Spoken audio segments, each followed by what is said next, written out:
वंदे मातरम. विद्यार्थी मित्रांनो, अनेक स्पर्धा परीक्षांमध्ये वारंवार तुम्ही पाहिलेला असा प्रश्न जो आहे तो प्रश्न आज आपण तुमच्यासाठी घेऊन आलेलो आहोत. 1/1 multiply by 2 plus 1/2 multiply by 3 plus 1/3 multiply by 4 dash dash dash dash dash dash dash dash up to 1/12 multiply by 13.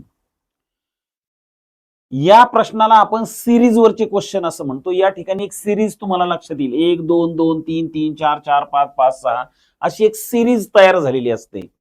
अशा आशयाचा प्रश्न जो आहे तो प्रश्न जर आपण नियमानुसार सोडवत बसायचा प्रयत्न केला तर खूप वेळ जाण्याची शक्यता असते. आणि म्हणून हे प्रश्न जे आहेत हे प्रश्न क्लुप्तीवरचे क्वेश्चन असतात. याला अजिबात डोकं लावत बसायची काही गरज नाही. या ठिकाणी एकापासून ज्यावेळेस सुरुवात झालेली असेल त्यावेळेस शेवटची जी टर्म आहे या शेवटच्या टर्म मध्ये डिनॉमिनेटर काय आहे, छेद काय आहे, तो आहे 12×13. अजिबात डोकं लावायची गरज नाही. या प्रश्नाचं उत्तर 12/13 आहे. 12/13 आहे. जर या ठिकाणी ही टर्म पुढे 26 मल्टिप्लाय बाय 27 पर्यंत असती तर याचं उत्तर 26/27 आलं असतं. इथपर्यंत जर प्रश्न असता तर या प्रश्नाचं उत्तर 4/5 असं आलं असतं.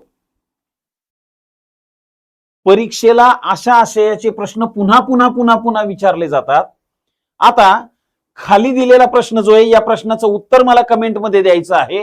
पण लक्षात ठेवा हा प्रश्न जो आहे हा एकापासून सुरू झालेला नाही. या प्रश्नामध्ये ही टर्म जी आहे ही टर्म मिसिंग आहे.